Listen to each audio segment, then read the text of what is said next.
Right, Sylvia did a great job of reading that first reading for us.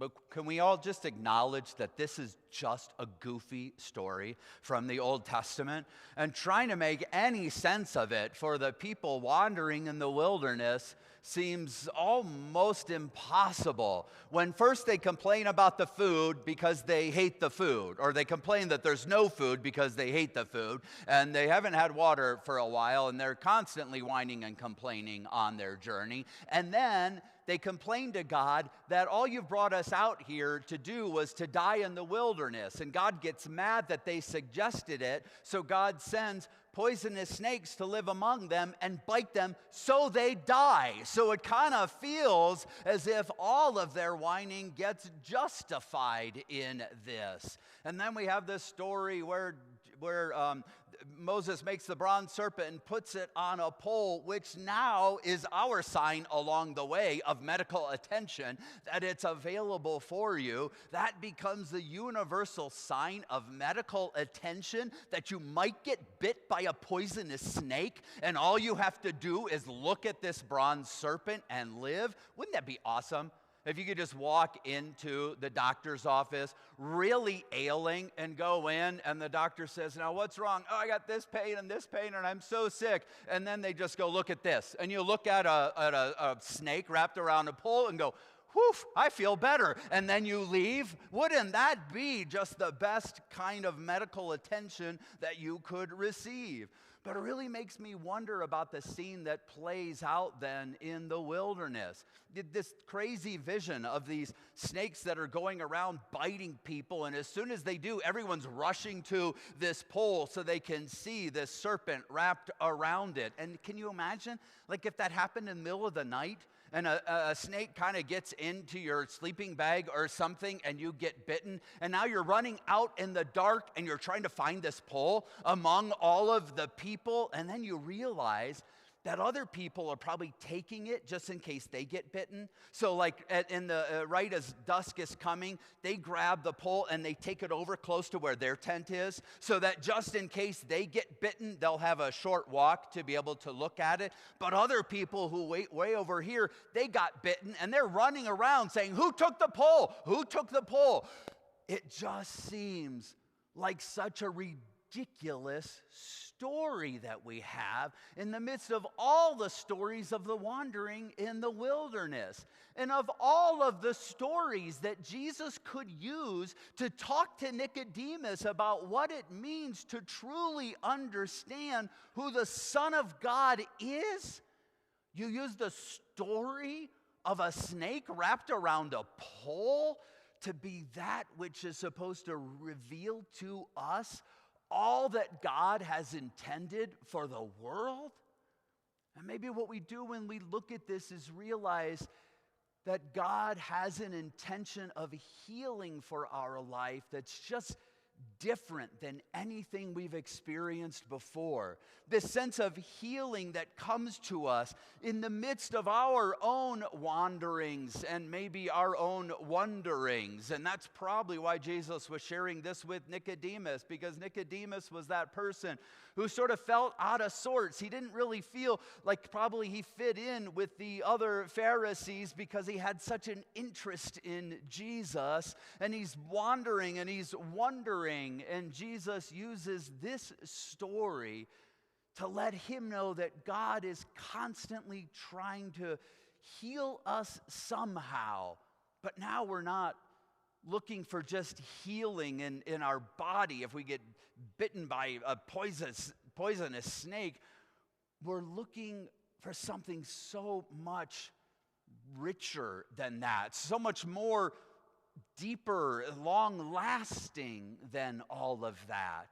And as much as Jesus uses this story to unveil what it is going to mean that the Son of Man is lifted up on a cross, it maybe is just the subtle changes in that story that we are really supposed to understand the depth of what God is doing now.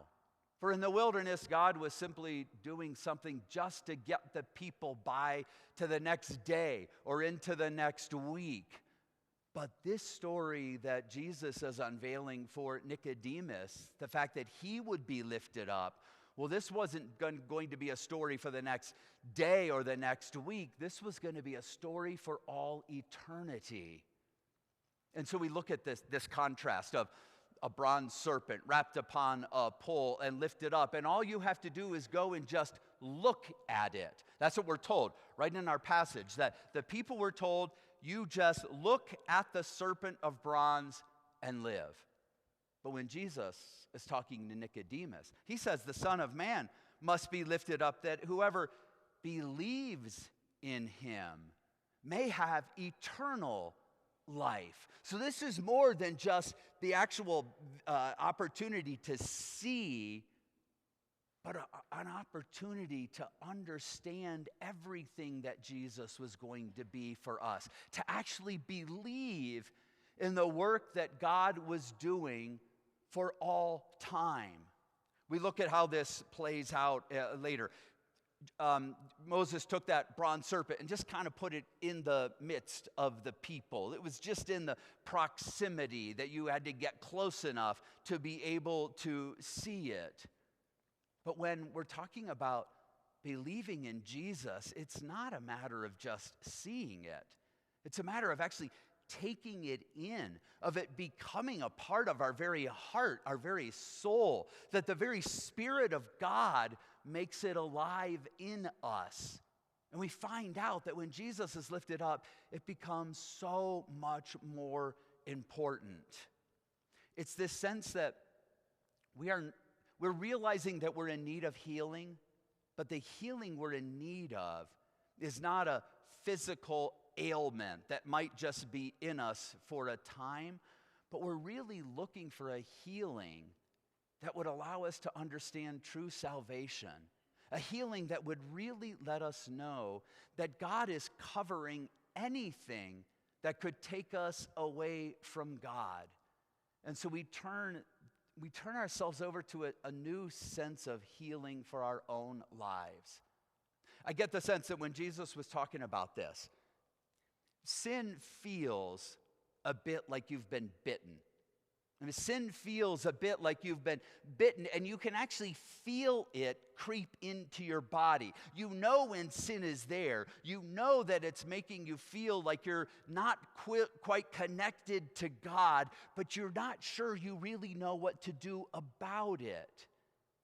And that's when it feels that this gift of Jesus truly enters in. When we feel like this sin that could possibly take us away from the community and away from God, that's when Jesus says, now you might understand what it was I was doing for the world.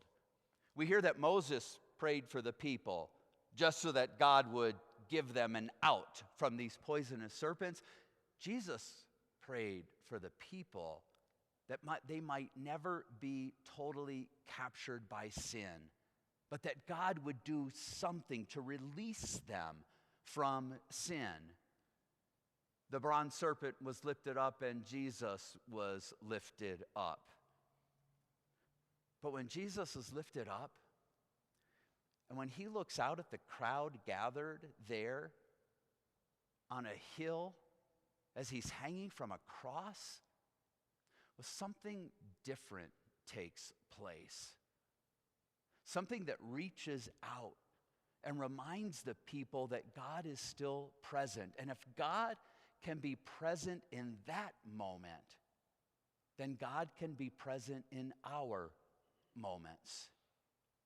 And so we realize all of this talk of light and darkness, maybe it's no surprise that God would have created darkness for 3 hours as Jesus was on the cross, because this kind of imagery was so well known for the people. Jesus even foreshadows this as he's talking to Nicodemus here, and he talks to him about light and darkness. And so often we'll hear that as an understanding of our own condemnation, but then our own freedom that comes through that as well. And when we hear some of that, if you just go back and realize how many times in worship we we kind of play off on this idea of light and darkness, of what happens. In our own confession this morning, as we were reading through that, the second petition that I read for us says, you know that before you, God, nothing remains hidden, and everything is revealed. Free us from the slavery of sin. Liberate us from the bondage of guilt. Work in us that which is pleasing in your sight.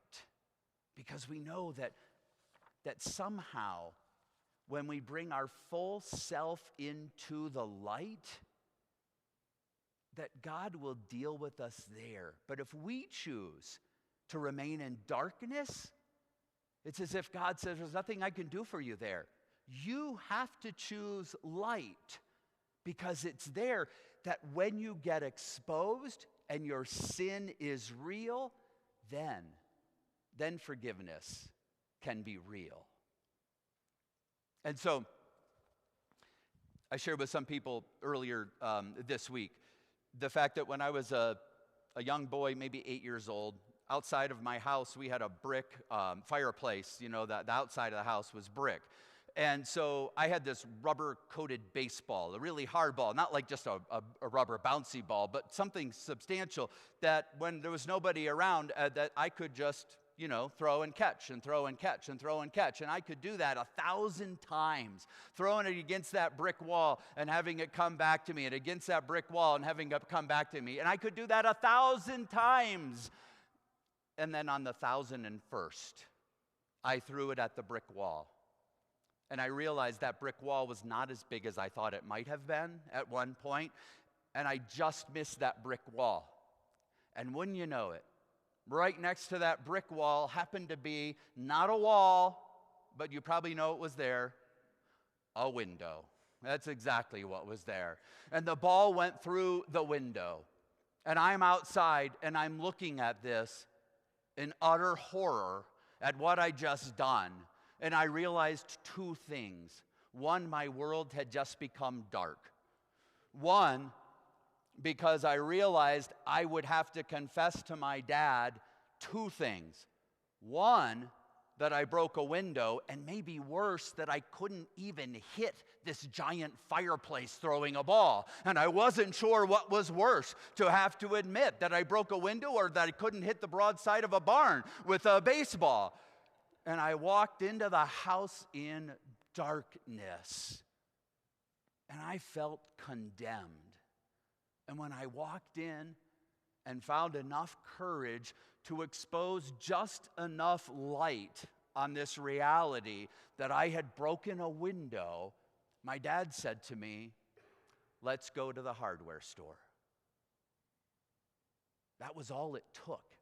And all of a sudden, I moved from darkness into light, because everything had been exposed, and love and grace, mercy and forgiveness were all made known. And if that can happen to an 8-year-old boy with a baseball, just imagine what it can do to our lives when we feel like real darkness has entered in.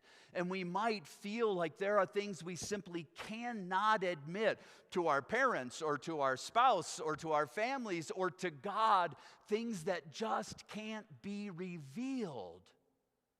And we allow that darkness and that condemnation to be upon us. I don't think there's anything that God is putting upon us. We put it upon ourselves. And in the midst of that, God invites us into the light. God invites us in for healing. God invites us in for salvation. God invites us in to believe that the Son of Man was lifted up. And we might know that it's for the world, but that might be inconsequential at that moment. For the Son of Man was lifted up for me. The Son of Man was lifted up that I might not have to live in darkness, but that I can walk into the light without fear. Because when I'm there, I will know the very presence of God. I will know everything that God had in store for the world, and I'll experience it for myself. Do not live in darkness. Do not let sin hold you, but rather understand this. The Son of Man was lifted up just for those moments in your life. The Son of Man was lifted up when you feel like darkness is closing in. It's at those moments that we are called to believe. That we are called to believe that Jesus Christ died that you might be healed. Jesus Christ died that we might know true salvation. Jesus Christ died in a moment of ultimate grace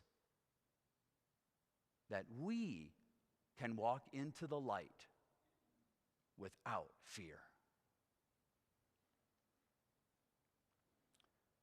Amen.